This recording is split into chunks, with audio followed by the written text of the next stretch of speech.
सखी सहेली।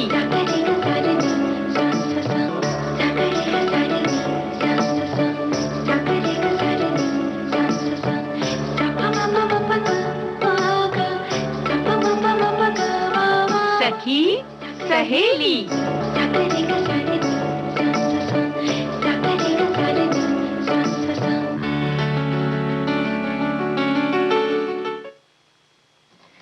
सभी सखियों, सहेलियों और श्रोताओं को और प्यारी बुआ आपको सोनाली पाठक का सप्रेम नमस्कार। नमस्कार। नमस्कार सोनाली बिटिया, कैसी हो? मैं बहुत खुश हूँ और अच्छा? आशा करती हूँ कि हमारे सारे श्रोतागण, हमारी सखियाँ भी खुश होंगे। भाई उम्मीद हम सब यही करते हैं और आशा भी यही करते हैं। और सबसे पहले तो ये बात है कि आज बड़ा विशेष दिवस है, हिंदी दिवस, तो इसकी ढेर सारी शुभकामनाएं और बधाई हमारे सभी श्रोताओं को, है ना? आपको और हमें भी। बिल्कुल। तो श्रोताओं में तुम भी आगे जी जी बोल रहे हैं, इसका मतलब नहीं कि हम श्रोता नहीं है। भाई श्रोताओं, हम आपके साथ हैं और हम भी एक श्रोता हैं। कार्यक्रम जरूर करते हैं लेकिन साथ में श्रोता की तरह भी बैठते हैं, देखते हैं कि क्या चीज कैसे लग रही है। अब जब श्रोता की बात आई है तो श्रोता ये जानने के लिए उत्सुक है सोनाली बिटिया कि आज हम क्या क्या बताने वाले हैं। तो आज हम व्यंजन विधियां बताएंगे, साथ ही हम घरेलू कचरे से खाद कैसे बनाते हैं उसके बारे में भी जानकारी देंगे। और जैसे हिंदी दिवस के बारे में तो कहा ही, और साथ ही आज हम वीरांगना सरला देवी के बारे में भी सखियों को, श्रोताओं को जानकारी देंगे। यानी कि सखी विशेष में आज वीरांगना सरला देवी की बात की जाएगी। तो ऐसी ऐसी बातें हैं, लेकिन जब हिंदी की बात आती है तो बहुत सारी बातें सामने आती हैं और बहुत सारे मतलब कहना चाहिए कि लोग थोड़ा सा दुखी भी होते हैं, खुश भी होते हैं और कहते हैं कि भाई एक ही दिन क्यों मनाया जाए। हालांकि हमारे एक साथी ने बहुत अच्छा भी लिखकर भेजा है कि वक्ताओं की ताकत हिंदी, लेखक का अभिमान है हिंदी, भाषाओं के शीर्ष पर बैठी मेरी प्यारी भाषा हिंदी। तो भाई हिंदी तो ऐसी ही है और 14 सितंबर को मनाया जाता है। और आज हम जैसे कहा कि वीरांगना सरला देवी के बारे में बातचीत करेंगे। तो सरला देवी का जन्म 19 अगस्त 1904 को बालीकुड़ा के पास नारिलो गांव, जगत सिंहपुर जिले उड़ीसा में हुआ था। वे एक बहुत ही धनी कुलीन जमींदार परिवार से थी। उनके पिता के बड़े भाई बाल मुकुंद कानूनगो डिप्टी कलेक्टर थे। उन्होंने सरला देवी को गोद लिया था। और इनका बचपन जो है वो बांकी में बीता और बांकी में ही उन्होंने प्राथमिक शिक्षा प्राप्त की। उस समय हम सभी जानते हैं कि भाई स्त्रियों को पढ़ाया नहीं जाता था, उच्च शिक्षा तो बिल्कुल ही नहीं दी जाती थी, लेकिन उनके चाचा ने घर पर ही उनकी शिक्षा की व्यवस्था की और सरला देवी ने इस तरह से बांग्ला भाषा, संस्कृत, उड़िया और अंग्रेजी भाषाएं सीखी। और बांकी में रहकर सरला देवी ने बांकी की रानी सुक्का देवी की कहानियों से प्रेरित होकर स्वतंत्रता आंदोलन में हिस्सा लिया। साथ ही उन्होंने आज़ादी की लड़ाई के लिए उन्होंने अपने गहने, अपनी संपत्ति का बड़ा हिस्सा दान कर दिया। 1917 में उनका विवाह जाने माने वकील भागीरथी महापात्रा से हुआ था। और फिर महात्मा गांधी की उड़ीसा यात्रा के बाद में वो राष्ट्रीय कांग्रेस में शामिल हो गई, भारतीय राष्ट्रीय कांग्रेस में। फिर सरला देवी बहुमुखी प्रतिभा की धनी तो थी ही। सरला देवी कवि, उपन्यासकार, अनुवादक, आलोचक, नारीवाद, समाज सुधारक, शिक्षिका और स्वतंत्रता संग्राम सेनानी थी। मतलब लगभग 30 पुस्तकें आपने लिखी हैं और 300 निबंध। तो एक अच्छा खासा कहना चाहिए कि खजाना है जो उन्होंने लेखन के क्षेत्र में किया। जी। और सरला देवी को उड़ीसा की विप्लबाबी के नाम से जाना जाता है। उन्हें स्वतंत्रता संग्राम में हिस्सा लेने के कारण कई बार जेल जाना पड़ा। जेल जाने वाली पहली ओडिसी महिला सरला देवी थी। 20 अप्रैल को इचुंडी में नमक सत्याग्रह में उन्होंने बहुत सारी महिलाओं के साथ हिस्सा लिया और ये कह सकते हैं कि मतलब सबको प्रेरित किया। और जाहिर है कि ये नेतृत्व कर रही थी तो सबको उन्होंने एक जोश भर दिया कि सबको इसमें हिस्सा लेना ही है।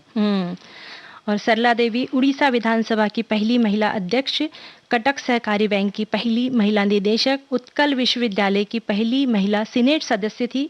और 4 अक्टूबर 1986 को सरला देवी का निधन हुआ। हम उन्हें याद कर उन्हें सादर नमन करते हैं।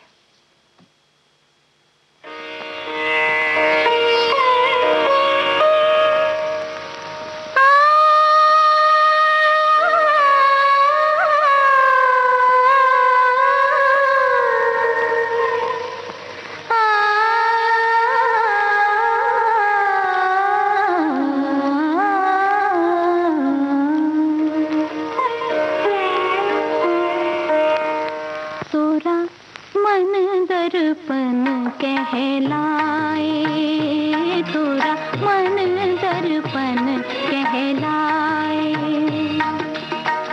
भले बुरे सारे कर्मों को देखे और दिखाए, तोरा मन दर्पण कहलाए, तोरा मन दर्पण कहलाए।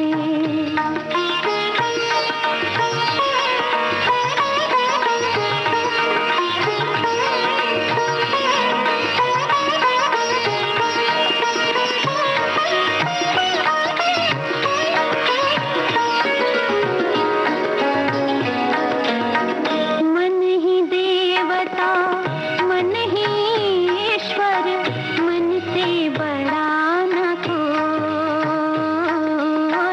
मन ही देवता, मन ही ईश्वर, मन से बड़ा न कोई। मन उजियारा जब जब फैले, जग उजियारा होए।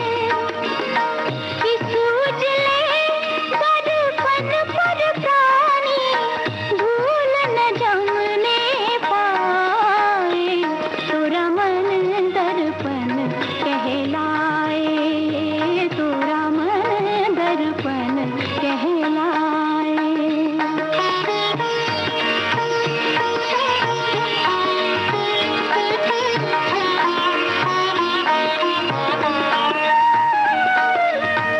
सुख की कलियां, दुख के कांटे, मन सबका आधार। सुख की कलियां, दुख के कांटे, मन सबका आधार। मन से कोई बात छुपे ना, मन के नैन हजार। जग से चाहे भाग ले कोई, मन से भाग न पाए, तोरा मन दर्पण कहलाए, तोरा मन दर्पण कहलाए। भले बुरे सारे कर्मों को देखे और दिखाए, तोरा मन दर्पण कहलाए, तोरा मन दर्पण कहलाए।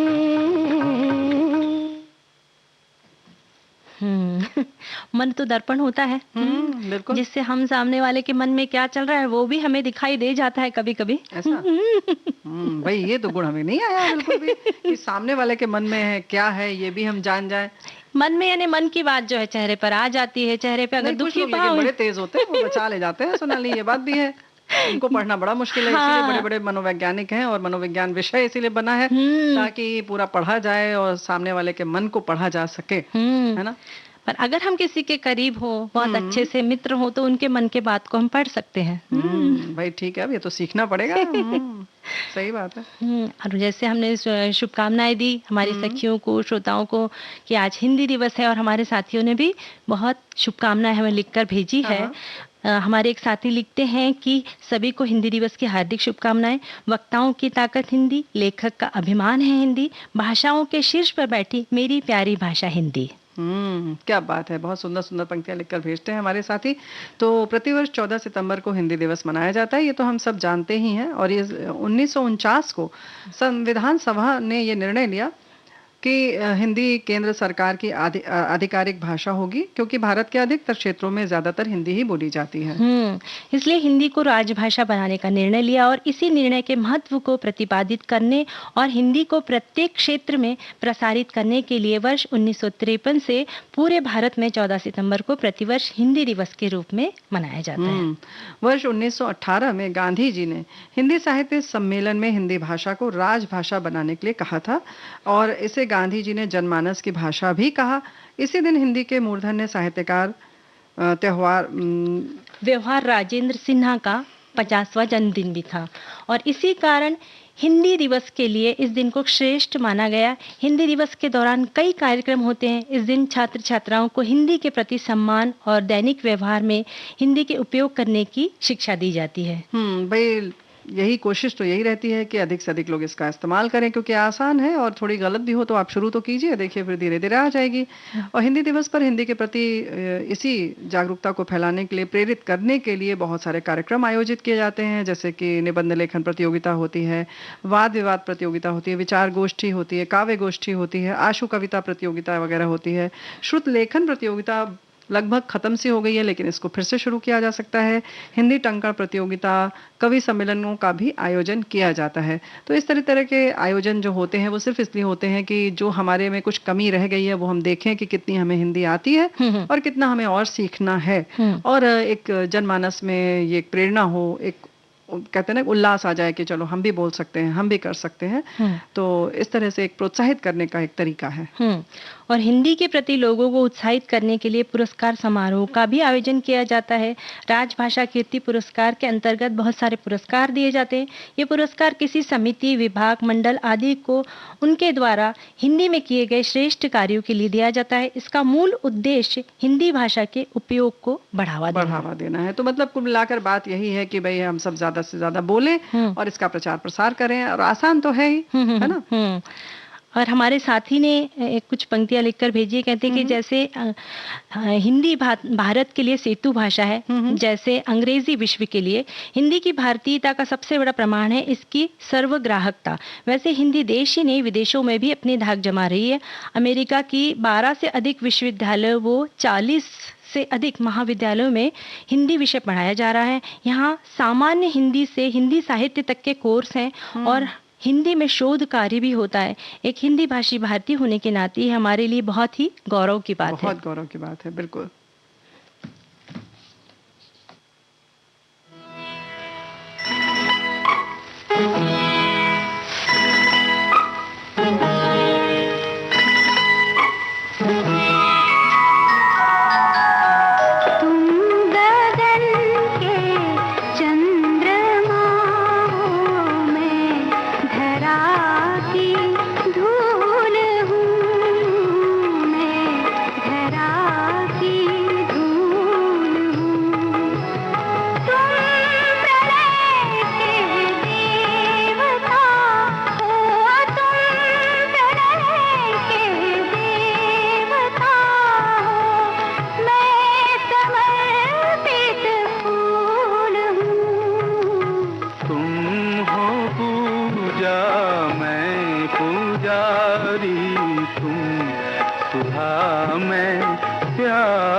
मेरे मन की मयूर हो, तुम हो पूजा मैं पुजारी, तुम सुधा मैं प्यास हूँ।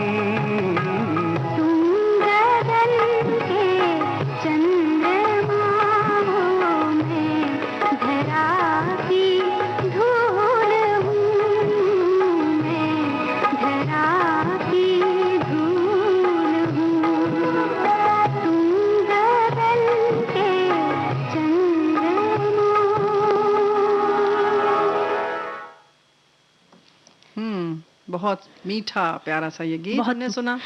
एकदम से कर्ण मधुर गाना था। और हमारे श्रोताओं ने, हमारे साथियों ने हिंदी दिवस के अवसर पर बहुत सारे संदेश लिखकर भेजे हैं। तो मैं एक संदेश पढ़ रही हूँ कि ये लिखती हैं कि भाषा संवाद के साथ साथ दिलों को जोड़ने का भी जरिया होता है।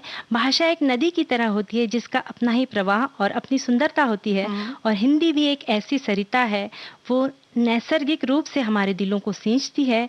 भाषा से प्यार करना ज़रूरी है क्योंकि वे कड़ी है जो दिलों को जोड़ती है। हर भाषा में कुछ खास होता है जो हमें इस बात का एहसास दिलाता है कि हमारा देश कितना विविध, कितना सुंदर है। कितना सुंदर है, ये बात बिल्कुल सत्य है क्योंकि बहुत सारी भाषाएं हैं, उतनी ही बोलियां हैं, उतनी ही लिपि अलग अलग है और उन सब में विविधता होते हुए भी एक हिंदी ऐसी है जिससे कि हम कहीं पर भी रहें, कभी भी बोलें तो वो कह सकते हैं ना कि संदेश अपना पहुंचा देती है और समझ में आ जाता है। तो इसकी जो सरलता है, सर्वग्राह्यता है, इसकी वजह से दिवस मनाया भी जाता है और प्रयास यही है कि सब एक ऐसी एक भाषा हो जिससे कि हम बड़ी आसानी से एक दूसरे से जुड़ सकें, है ना। हमारे एक साथी ने ये भी लिखा है कि कोई भी हिंदुस्तानी जहाँ भी हो दूसरे हिंदुस्तानी से हिंदी भाषा के जरिए ही अपनी भावनाओं को अभिव्यक्त करता है और अपने दिल की, अपने मन की बात अगर किसी भाषा में सहजता से की जा सकती है तो वो हिंदी है। आज देश का शायद ही ऐसा कोई हिस्सा हो जहां हिंदी सहजता से बोली या समझी ना जाती हो। हिंदी केवल हमारी मातृभाषा ही नहीं, राजभाषा ही नहीं, अपितु ये राष्ट्रीय अस्मिता और गौरव का प्रतीक है। ये बात बिल्कुल सही है। तो ऐसी बहुत सारी बातें हैं हिंदी में, विशेष तौर से कि बहुत सारे प्यारे प्यारे गीत लिखे गए, जैसे कि अभी हमने सुना पूरा हिंदी में लिखा हुआ था। मतलब हिंदी में तो वैसे कहा जाएगा कि हिंदी गाने जब भी हम सुनते हैं तो ये लगता है कि हम पूरे दिन तो हिंदी गाने बजाते हैं, लेकिन उसमें बहुत सारे अन्य भाषाओं के भी शब्द होते हैं। लेकिन कुछ कुछ गीत ऐसे हैं हमारे यहाँ जो कि बिल्कुल शुद्ध हिंदी जिसमें प्रयोग में लाई गई है, तो उसकी मिठास थोड़ी सी अलग रहती है ना? ये तो थी गीतों की बात, पर हमें अपनी बोलचाल की भाषा में भी हिंदी शब्दों का अधिकाधिक इस्तेमाल करना चाहिए। और साथ ही हमारे छोटे बच्चे हैं जिन्हें हम आजकल इंग्लिश मीडियम के स्कूल में पढ़ाते हैं, पर हमारी कोशिश ये होना चाहिए कि उनसे हिंदी में भी बात करें। ऐसा ना हो कि हमारी भाषा कहीं पीछे छूट जाए। तो हमारा ये प्रयत्न होना चाहिए कि बच्चों से, खासकर छोटे बच्चों से हिंदी में ही बात करें। हम उन्हें छोटी छोटी बातें, इधर आओ उधर जाओ, उसके लिए अब हम इंग्लिश के शब्दों का इस्तेमाल करते हैं। ये बात बिल्कुल सही है। और अक्सर हम ये खुद तो शिकायत करते हैं कि ऐसा नहीं होना चाहिए, वैसा नहीं होना चाहिए, लेकिन हम स्वयं क्या कर रहे हैं ये हमें देखना होगा, है ना। क्योंकि हम सोचते हैं कि नहीं नहीं फला देखो ऐसा करता है, वो ऐसा करता है, हम खुद भी शायद वही कर रहे हो। तो हमें अमल में लाना है। शुरुआत घर से करें तो परिवर्तन जरूर आएगा, है ना। और आज हम घरेलू कचरे से खाद कैसे बनाएं। तो जैसे हम घर में बहुत सारे व्यंजन बनाते हैं, तो बहुत सारे हमारे फलों के छिलके, सब्जियों के छिलके जो आ जाते हैं, यानी कि रोजमर्रा के जो हम खाना तैयार करते हैं, भोज्य पदार्थ तैयार करते हैं, उसमें सब निकलता ही है ना? और इसके उचित इस्तेमाल से हम घर बैठे खाद बना सकते हैं। घरेलू कचरे से खाद बनाने के लिए कार्बन युक्त सूखा कचरा, नाइट्रोजन युक्त गीला कचरा और ऑक्सीजन की जरूरत पड़ती है। और ये सारी चीजें प्राकृतिक रूप से हमें मिली हुई हैं। ऐसा मत सोचिए कि आपको बाजार से जाकर नाइट्रोजन खरीदना है, कार्बन खरीदना है, ऑक्सीजन लाना है ना। क्योंकि सूखा कचरा यानी कि धूल, मिट्टी, सूखे पत्ते, घास, लकड़ी, बुरादा, ये सब कार्बन युक्त हैं। और इसमें ही आ जाता है नारियल का छिलका या जिसको कहते हैं जटा इत्यादि आ जाती है। और नाइट्रोजन युक्त यानी गीला कचरा होता है, इसमें फल, सब्जियां जिसमें कि नमी होती है ना। और सब्जियों के छिलके हैं, डंठल है, पत्तियां हैं, फूल है, ये सब चीजें जो है गीली जो उपयोग में लाई जाती है। कॉफी, चाय की पत्ती, अंडे के छिलके आदि जो है। और बाकी जो है ऑक्सीजन आप सब जानते हैं कि हवा से हमें मिल जाती है ना। तो घरेलू कचरे से खाद को दो तरह से बनाया जा सकता है। एक तो जमीन में गड्ढा खोदकर या फिर किसी ड्रम या डिब्बे में बनाया जा सकता है। अगर आपके घर पर पर्याप्त जगह है तो ज़मीन में गड्ढा खोदकर खाद बना सकते हैं, पर अगर आप फ्लैट सिस्टम में रहते हैं, अगर आपके घर में जगह की कमी है तो आप डिब्बे में भी खाद बनाकर रख सकते हैं। इसके लिए बहुत सारे बर्तन आते हैं, बाल्टी आदि है, उसमें छेद करके कर सकते हैं। तो डिब्बे में खाद बनाने के लिए यही है कि उसमें 4-5 छेद कर दिए जाए, ताकि जो हमने बात की पहले, ऑक्सीजन भी चाहिए तो हवा जाती रहे और ऑक्सीजन मिलती रहे। तो उसके बाद चाहिए निचली सतह, फिर उसके बाद इसमें अलग अलग सतह तैयार करनी होती है। तो सबसे निचली सतह में फल और सब्जियों के छिलके रख दें।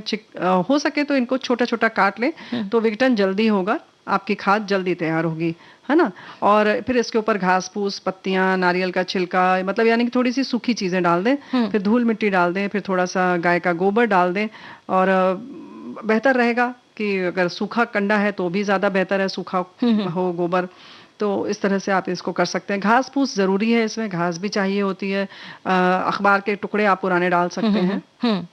और इस प्रक्रिया को हमें दोहराना है। जैसे परतें लगाते गए तो एक परत के बाद गीली परत के बाद सूखी परत, फिर गीली परत, सूखी परत, इस तरह से परतों को हमें लगाना है। और 3-4 दिन के बाद इसे लकड़ी से उलट पुलट करना है। मतलब हर तीसरे चौथे दिन पर इसको लकड़ी से चला देना होगा।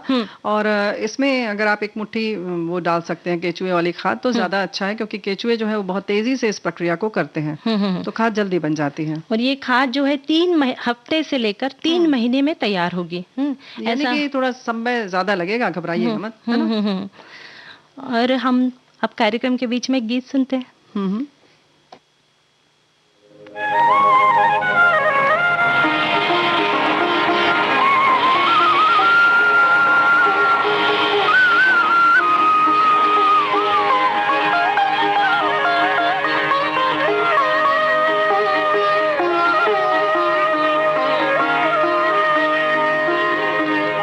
जीवन से भरी तेरी आँखें मजबूर करें जीने के लिए सागर भी तरसते रहते हैं तेरे रूप का रस पीने के लिए जीवन से भरी तेरी आँखें।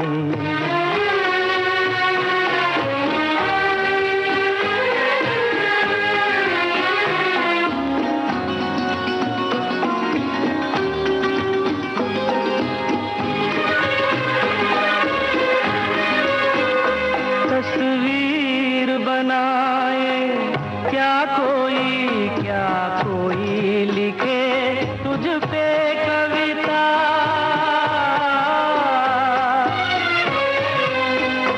रंगों छंदों में समाएगी, रंगों छंदों में समाएगी, किस तरह से इतनी सुंदरता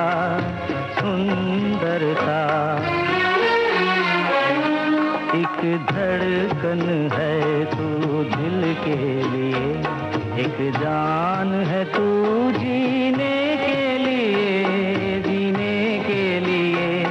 जीवन से भरी तेरी आँखें।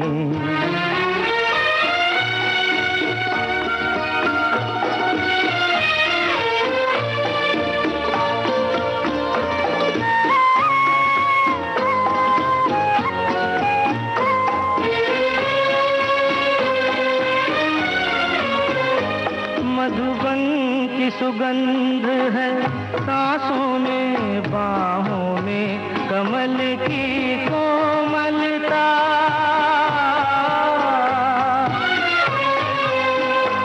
किरणों का तेज है चेहरे पे, किरणों का तेज है चेहरे पे, हिरणों की है तुझ में चंचलता,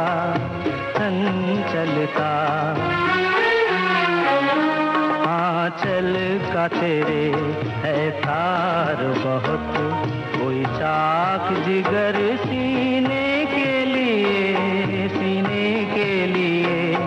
जीवन से भरी तेरी आँखें मजबूर करें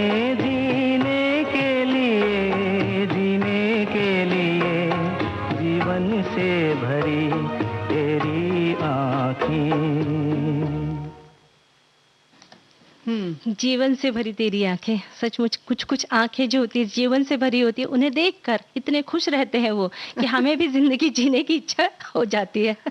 अच्छा, ये बात भी है, बिल्कुल सही बात है। और इसके लिए जैसे कि हम लोग बात कर रहे थे कि आसपास का वातावरण खुशनुमा होना बड़ा जरूरी है, आनंददायक हो, और इसके लिए बहुत जरूरी है कि हरियाली हो, और हरियाली के लिए जरूरी है कि खाद हो। तो हम खाद की बात कर रहे थे ना सोनाली।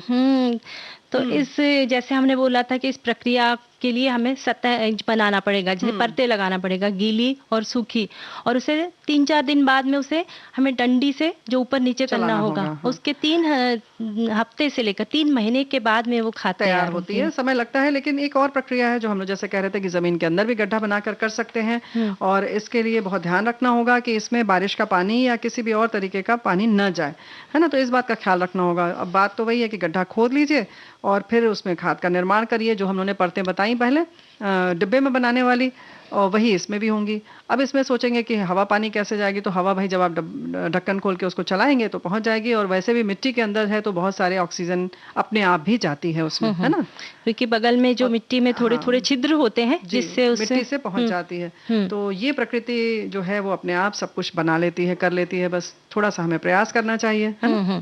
और खाद बनाने के लिए किन चीजों का प्रयोग करें, जैसे सूखी पत्तियां, घास फूस, नारियल का छिलका हमने कहा था, इसके अलावा गत्ते के छोटे छोटे टुकड़े, और फिर जो है गत्ते के बड़े बड़े बॉक्स आते हैं, जो डब्बे आते हैं, जैसे फ्रिज के ऊपर के आते हैं, हम ऐसे ही फेंक देते हैं, उसके छोटे छोटे टुकड़े करके भी उसके अंदर डाल सकते हैं। फिर अखरोट के छिलके हैं, फिर चाय पत्ती उपयोग में लाने के बाद में जो बची हुई चाय पत्ती है, कॉफी है, उसे भी हम उसमें डाल सकते हैं। तो भाई ये सब चीजें हैं, इनका प्रयोग करें, लेकिन बहुत सारी ऐसी भी चीजें हैं जिनका प्रयोग हमें नहीं भी करना है, इस बात का भी ख्याल रखना होगा, है ना। जैसे जैसे दूध, दही, पनीर, फिर पका हुआ अन्न जैसे दाल, सब्जी, और फिर टहनियाँ, शाखाएं ना डालें, यानी बहुत कड़ी चीज ना डालें, है ना। हाँ। और इसमें खाद बनाने की प्रक्रिया में जो है मछली, मांस वगैरह भी ना डालें, अन्यथा उसमें बहुत ज्यादा दुर्गंध आ सकती है। और इस प्रक्रिया में जैसे हमने तो कहा कि टाइम लग सकता है, और आपने ये भी बताया कि इसमें केचुआ डाल दे, केचुआ खाद डाल दे, तो जल्दी से इसका विघटन हो जाएगा।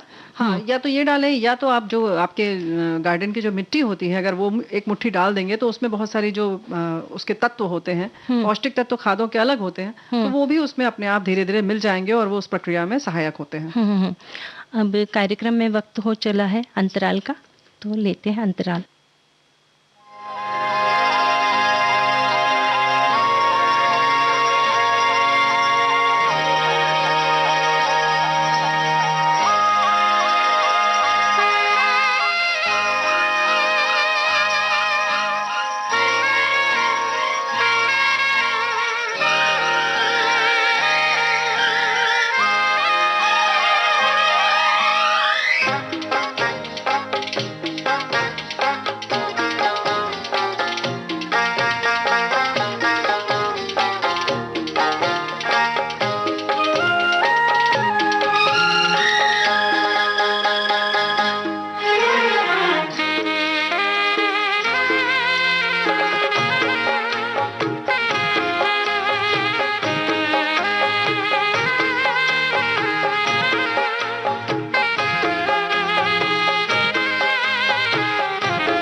ये है विविध भारती, कार्यक्रम है सखी सहेली। अंतराल के बाद हम फिर हाजिर हो गए, और अब तो बहुत सारे व्यंजन लेकर हाजिर हैं, और हमारे साथी भी, हमें उम्मीद है कि जरूर से लेकर बैठे होंगे कागज और कलम।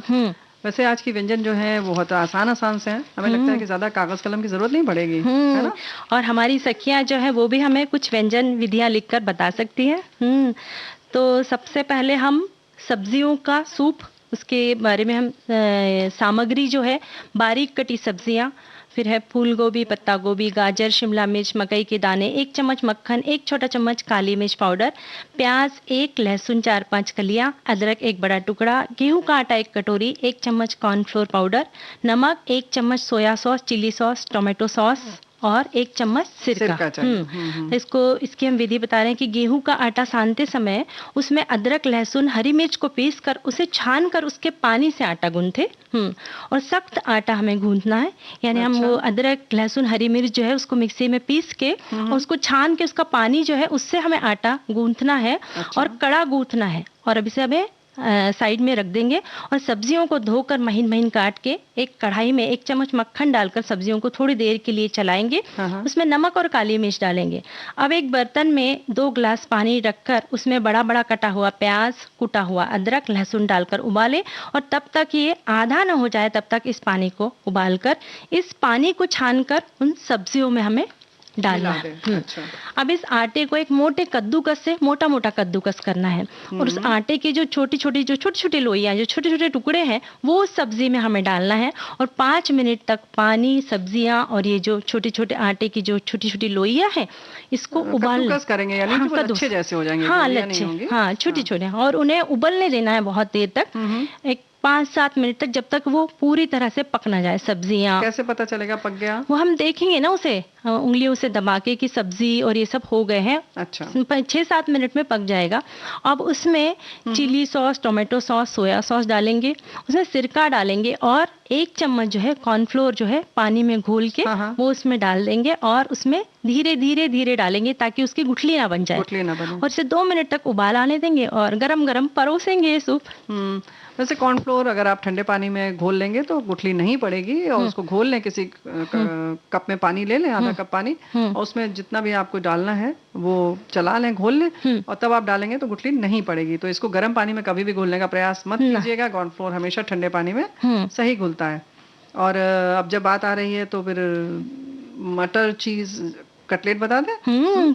तो सामग्री लिख लें पहले। 2 कटोरी मटर लेनी होगी हरी वाली, और 4 चीज़ क्यूब चाहिए, उबले हुए आलू चाहिए 5 बड़े, और 1 चम्मच कॉर्नफ्लोर पाउडर चाहिए, 1 प्याज, 6-7 लहसुन की कलियां, 1 छोटा टुकड़ा अदरक, लाल मिर्च पाउडर, हल्दी पाउडर, छोटा चम्मच धनिया पाउडर, और 1 चम्मच गरम मसाला पाउडर चाहिए, तेल, नमक, और 1 कटोरी रवा चाहिए, यानी सूजी जिसे कहते हैं। मटर के दानों को करीब कढ़ाई में डाल दें और फिर 1 छोटा चम्मच तेल डालकर उसको थोड़ा चला दीजिए और फिर ठंडा करके मिक्सी में पीस लें।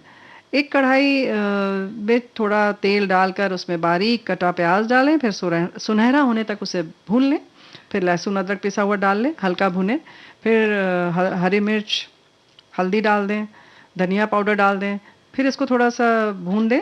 फिर जो मटर हमने पीसी थी उसका मिश्रण डाल दें, गरम मसाला, नमक सब डालकर चलाइए और ठंडा करने के लिए ठंडा करके फिर इसको रख दीजिए अलग। फिर उबले हुए आलू को कद्दूकस कर लें, इसमें नमक और कॉर्नफ्लोर डाल लें। और सोनाली,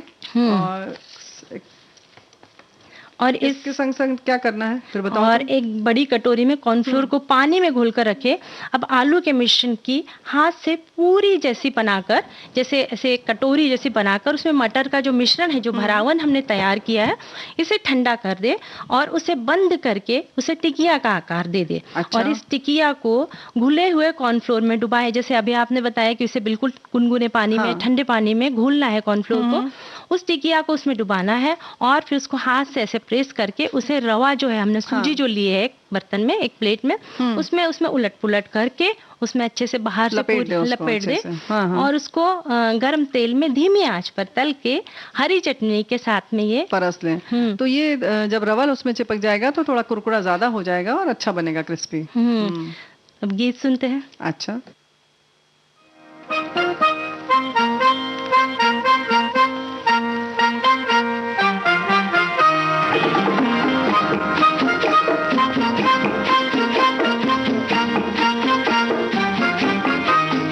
चेहरे पे गिरी जुल्फें कह दो तो हटा दूं मैं, गुस्ताखी माँ, गुस्ताखी माँ।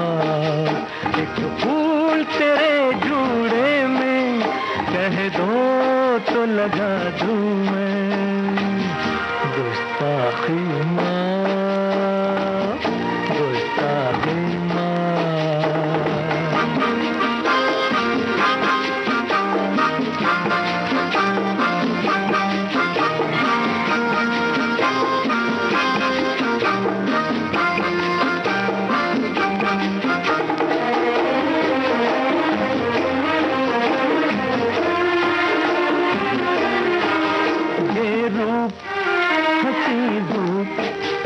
बहुत खूब है लेकिन उल्फत के बिना फीका चेहरा तेरा रंगीन, ये रूप हंसी धूप बहुत खूब है लेकिन उल्फत के बिना फीका चेहरा तेरा रंगीन।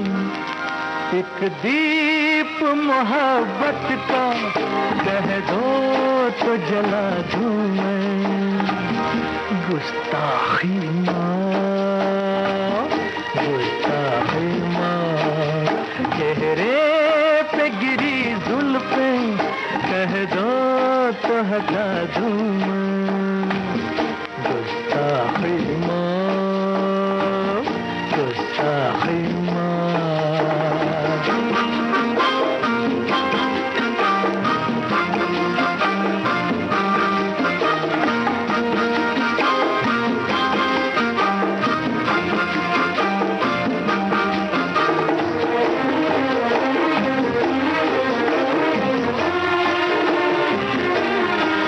सरकार हुआ प्यार खता हमसे हुई है, अब दिल में तुम ही तुम हो ये जान भी तेरी है।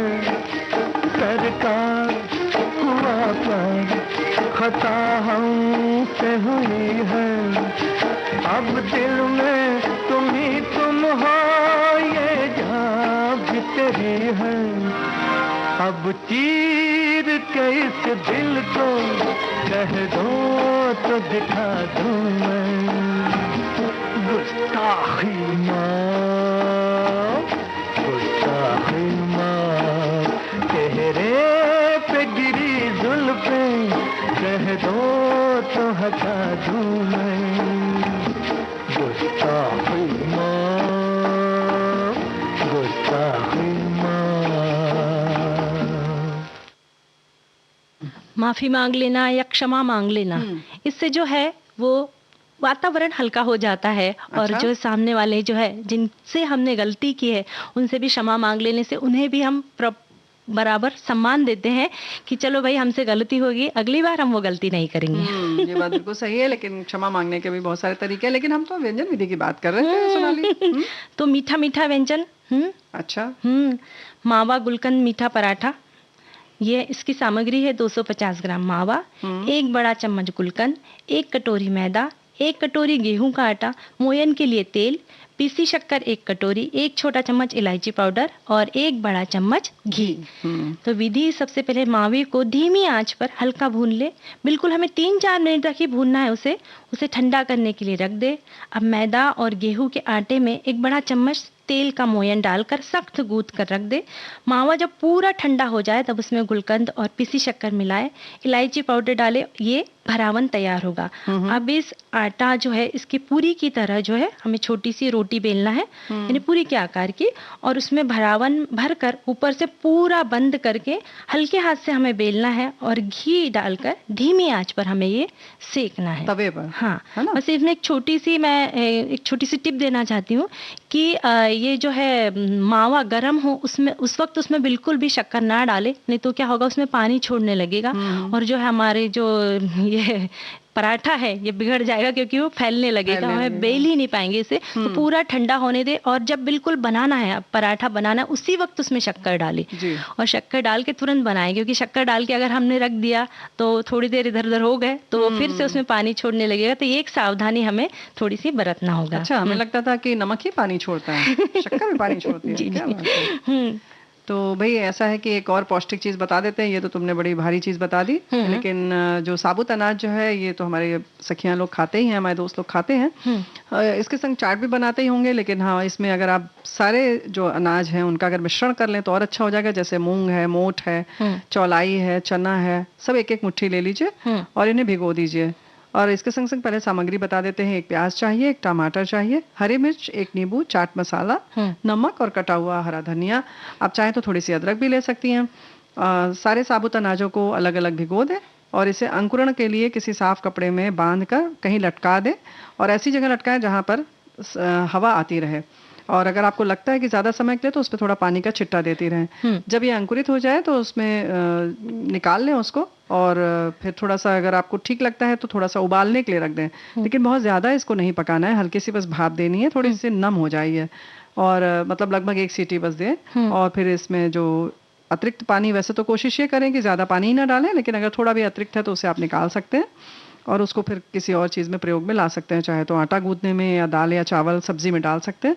अब ये जो साबुत उबला हुआ हमने सब चीज़ें बताई, अंकुरित अनाज है, उसमें आप प्याज बहुत बारीक बारीक काट के डाल लें, टमाटर डाल लें, हरी मिर्च डाल दें, थोड़ा सा अदरक भी आप बारीक काट कर डाल सकते हैं, कद्दूकस करके भी चाहे तो डाल लें, और नमक, नींबू का रस और हरा धनिया डाल लें। चाट मसाला चाहते हैं तो मिलाएं, लेकिन अगर नहीं मिलाएंगे तो ज़्यादा पौष्टिक रहेगा, है ना, और वैसे भी खा सकते हैं। और ये जो साबुत अनाज की जो चाट है, ये प्रोटीन से भरपूर है। हाँ। जो प्रोटीन हमारे लिए बहुत ज़रूरी है, तो ये रोज़ के खाने में भी अगर हम इसे रखें तो ये हमारे लिए बहुत अच्छा होगा। और जब इसमें अंकुरण हो जाता है तो विटामिन ई भी बहुत प्रचुर मात्रा में हो जाता है। वैसे तो दालें जब हम रोज खाते हैं उसमें भी प्रोटीन रहता है, लेकिन जब अंकुरित कर देते हैं तो उसमें विटामिन ई और बहुत सारे और भी विटामिन जो हैं वो बढ़ जाते हैं। तो बड़ी महत्वपूर्ण चीज़ है। लेकिन इसके संग संग एक बात और है कि ये दालें जो हैं, इनको आप पीस कर, भीगी हुई दालें जो हैं तरह तरह की, उनको आप पीस कर उसका चिल्ला भी बना सकते हैं। चिल्ला आप चाहे तो सादे, जैसे आपने मान लीजिए साबुत मूंग आपने भिगोई है, और तो आप उसमें चाहे तो सादी धुली हुई, मतलब बिना छिलके वाली भी एक मुट्ठी डाल देंगे तो साथ में पीस दीजिए तो अच्छी बनेगी। अगर नहीं आपने डाला है, केवल छिलके वाली है, मतलब साबुत है, तो उसमें आप चाहे तो थोड़ा सा आटा डाल दें, चाहे बेसन डाल दें, तो थोड़ा सा लिपट जाएगा अच्छी तरीके से और स्वाद भी बढ़ जाएगा। तो उसका चिल्ला बना लें। उसमें भी आप चाहे तो अदरक, हरी मिर्च आदि काट के डाल लें, प्याज चाहे तो डालें, नहीं तो वैसे ही बना लें। और उसमें अलग भी, जैसे अब आज ये चीला बनाया तो उसमें कल ऐसे बनाना, तो उसमें कभी पालक को बारीक बारीक काट के उसमें डाल दिया तो और पौष्टिक हो जाए। कभी ऐसा लगता है कि कुछ और चाहिए तो पनीर को कद्दूकस करके उसमें डाल दो। कद्दूकस करके मतलब पकते समय नहीं, जब वो चीला हम मिश्रण तैयार करेंगे उसका, तो उसमें पनीर वही मिश्रण में ना, हाँ, मिश्रण तो मिश्रण में भी डाल सकते हैं, और एक ये कि चिल्ला बना लिया और उसके बाद आप अलग से खूब बारीक बारीक चाहे तो प्याज, टमाटर, खीरा और पनीर बहुत छोटे छोटे टुकड़े काट के रख लीजिए। जैसे हम डोसे में आलू भरते हैं वैसे आप अलग से भरेंगे तो ये कच्ची चीजें आप खाएंगे तो और पौष्टिक रहेगा। तो ऐसा डोसा भी बनाया जा सकता है। और जैसे अभी आपने बताया कि साबुत अनाज की चाट बनाते हैं, तो 1-2 दिन खाया, फिर ऐसा लगा कि अरे भाई अभी 2 दिन से खा रहे, अभी नहीं इच्छा है, तो फिर उसको पीस के उसका भी हम चीला बना के नाश्ते में दे सकते हैं। बिल्कुल, तो तरीके हैं, छोटी छोटी चीजों से बदलाव लाया जा सकता है ना। और अब गीत सुनते हैं। हाँ।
तो भाई गीत के बाद हम फिर हाजिर हो गए। वैसे तो हम यहीं पर थे, थोड़ी सी तैयारी कर रहे थे कि अब क्या आपको बताना है साथियों। तो क्या बताने जा रहे हैं सोनाली हम लोग? कस्टर्ड सिवैया। तो उसकी सामग्री है 1 लीटर दूध, 1 बड़ा चम्मच कस्टर्ड पाउडर, आधी कटोरी शक्कर, 100 ग्राम सिवैया, 1 चम्मच घी, बारीक कटे सूखे मेवे।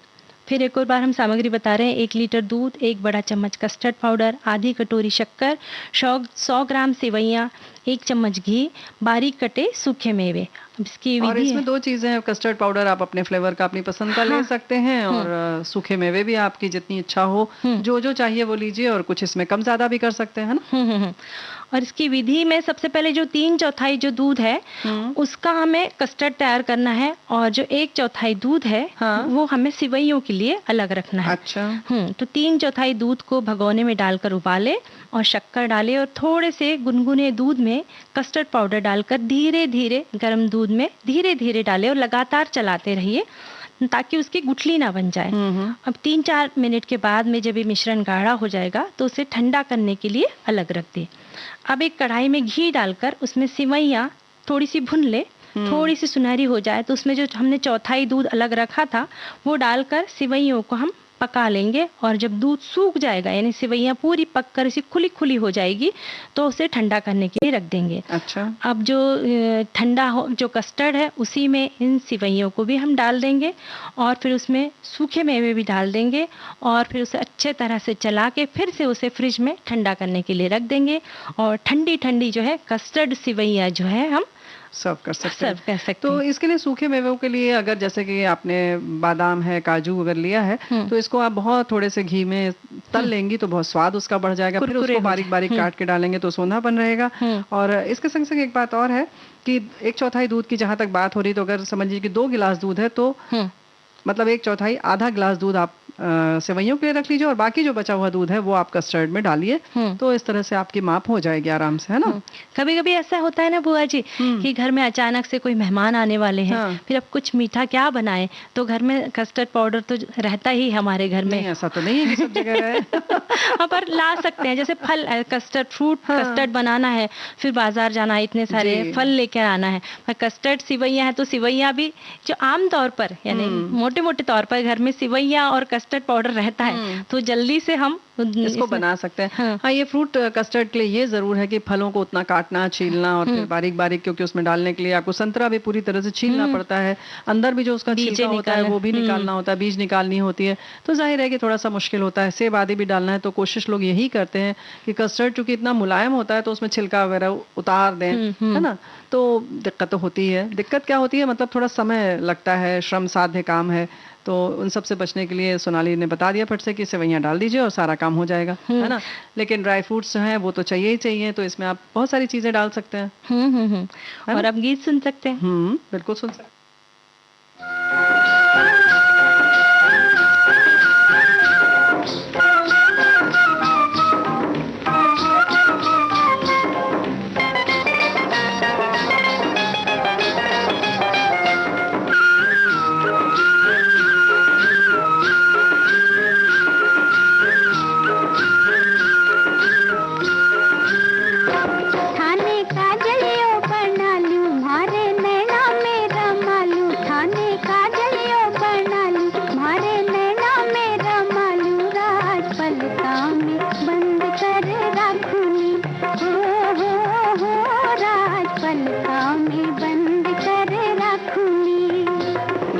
पलका में नींद कैया आवेली,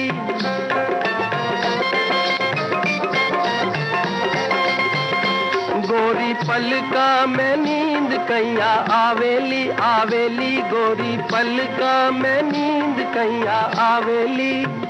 तुम्हारी पलका पालनी ये झुलावली, झुलावली पलका पालनी ये झुलावली। हो मारे नैना तो दूर दूर कैया जाला जी, ढोला कैया जाला जी। मारे नैना तो दूर दूर कैया जाला जी, ढोला कैया जाला जी। थाने चंदन हार बना लूं,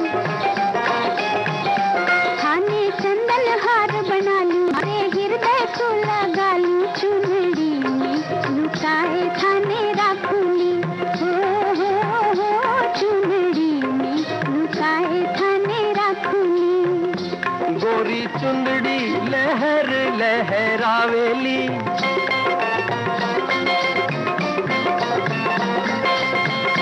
गोरी चुंदड़ी लहर लहरावेली, लहरावेली चुंदड़ी लहर लहरावेली। भोला प्राणा में प्रीत जगावेली, जगावेली प्राणा में प्रीत जगावेली।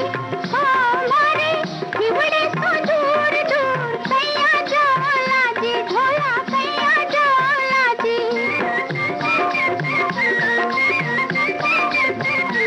मारे हिवड़े सो दूर दूर कैया जाला जी, भोला कैया जाला जी। खाने मोतीड़ो बनानी, खाने मोतीड़ो बनानी, मारे होता तू लगालू, राज नथनी में बांध कर राखूंगी। हो राज नथनी में बांध कर राखूंगी। खाने काजलियो बनालू, मारे नैना में रमालू, राज पलका में बंद कर राखूंगी। हो राज पलका में बंद कर राखूंगी। हमारे साथी ने भी, हमारी एक सखी है, उन्होंने भी एक रेसिपी लिखकर भेजी क्या? है कि ड्राई फ्रूट लड्डू सामग्री: 1 वाह। कप नारियल कद्दूकस किया हुआ, खसखस 4 चम्मच, घी 1.5 चम्मच, कटे हुए बादाम 1/4 बाउल या 30 ग्राम, कटे हुए काजू, कटा हुआ पिस्ता, खजूर 350 ग्राम, किशमिश 2, खसखस, हरी इलायची पाउडर, घी 1.5 चम्मच। बनाने की विधि: इतनी जल्दी जल्दी तो कोई नहीं समझ पाएगा। 2 खसखस तो नहीं हो सकता ना, कैसे हो जाएगा 2 2 खसखस? टेबल स्पून खसखस, किशमिश 2 टेबल स्पून। जी। बनाने की विधि: पैन को गैस पर रख दे और पैन गर्म होने पर उसमें आंच धीमी कर दे, उसमें खसखस डालकर हल्का सा भून ले। इसे भूनने में मुश्किल से 1 मिनट का समय लगेगा। जी। जब ये भून जाए तो उसे पैन से निकाल ले। पैन में घी आधा चम्मच डालिए और जब ये पिघल जाए तो उसमें कटे हुए बादाम, कटे हुए काजू, पिस्ता डाल दे और कोई भी ड्राई फ्रूट यहाँ मिला सकते हैं और इन मेवों को हल्का से भून ले ताकि ये सभी कुरकुरे हो जाए। 2 मिनट लेकिन भूनने इसमें के बाद किशमिश आदि न डालें भाई। जी हाँ, और 2 मिनट भुनने के बाद इसे पैन से निकाल लीजिए। अब फिर से पैन में घी डाल दीजिए, खजूर ले और उसे ग्राइंडर की मदद से थोड़ा क्रश कर ले, अच्छा। यानी मिक्सर में पीस ले। अब इन पिसे हुए खजूरों और अंजीर को पैन में डालकर कुछ देर के लिए नरम होने के लिए भून लीजिए। अच्छा। इसमें किशमिश और खसखस जैसे सूखे मेवे बाद में डालें। इसे अच्छे से मिलाएं और 1 मिनट तक पकाएं। अब कद्दूकस किया हुआ नारियल और हरी इलायची पाउडर डालकर मिलाएं और गैस बंद कर दें। इस मिश्रण को किसी बाउल से निकालकर कुछ देर के लिए ठंडा होने के लिए रख दीजिए। जब मिश्रण का तापमान आपके हाथों के अनुकूल हो जाए तो अपने हाथों को घी से चिकना कर ले और मिश्रण के गोले यानी लड्डू बना ले और इसे भुने हुए खसखस में लपेट दे और स्वादिष्ट ड्राई फ्रूट के एनर्जी लड्डू बनकर तैयार तैयार है। और भाई चूंकि इसमें शक्कर नहीं पड़ी है तो ये पौष्टिक भी बहुत है, यानी कि जो खजूर है उसकी मिठास है इसमें और बाकी मेवे हैं और नारियल है, तो सारी पौष्टिक चीजें हैं। आमतौर पर आटे के लड्डू इस तरह से बनाते हैं और उसमें सारे मेवे डाले जाते हैं, लेकिन नारियल के लड्डू के संग तो भाई ये तो बहुत ही मजेदार चीज है। और मुझे ऐसा लगता है कि हमारी अन्य सखियों को भी ये जो है इन्होंने बताई वाली व्यंजन विधि बहुत पसंद आई होगी ना। हाँ। और अभी आप भी कुछ कोई व्यंजन विधि बनाना चाहती, बताना चाहती मैं बता दूं, चाट कटोरी बना सकते हैं। 1 कटोरी जो मैदा है उसमें तेल, नमक, अजवाइन डाल के और जो है उसको सख्त गूंथ ले और जो है कटोरी, जो छोटी सी कटोरी है उसमें वो जो मैदे की लोई लगाकर उसको अच्छे से फैला के, मतलब जो गूंथा हुआ आटा है मैदे का उसको लगा लें। अच्छा। हाँ, और उसकी कटोरियां तैयार कर ले और उसमें जो है वो अंकुरित अनाज जो है वो सब डाल के उसमें हरी चटनी, लहसुन की चटनी। लेकिन कैसे बनाएंगे इसको? कटोरी में ला के उसका तलना पड़ेगा ना? तल लेंगे और तलने के बाद में जो कटोरी तैयार होगी तलना पड़ेगा उसको तल के जब कटोरी तैयार हो जाए तो उसके बाद उसमें जो है अंकुरित अनाज डालेंगे उबले हुए और उसमें चाट मसाला, लहसुन की चटनी, लाल मिर्च की चटनी, उसके बाद में मीठी चटनी, हरी चटनी डाल के ऊपर से प्याज, टमाटर डाल देंगे और फिर उसमें बारीक सेव डाल के और ये छोटी कटोरी में कितनी चीजें आ गई। छोटी सी कटोरी जैसे हम पानी पूरी की पूरी बनाते हैं उस तरह से बनाएंगे। इसमें बहुत सारे नायलॉन सेव जैसे कहने के लिए आता है, बहुत बारीक वाला, वो उस पे सजा सकती हैं, उसका स्वाद थोड़ा अलग हो जाएगा और सबसे ऊपर उसमें हरी धनिया डाल देंगे, है ना? तो ये सखियों को ये रेसिपी भी बहुत पसंद आई होगी। और अब इजाजत लेने का वक्त आ चुका हाँ, है। घड़ी बताओ तुम, कितना बज रहा है? 4 बजने को आ गए हैं, तो अब हम इजाजत ले रहे हैं। आप सभी को सोनाली पाठक और प्यारी बुआ का नमस्कार।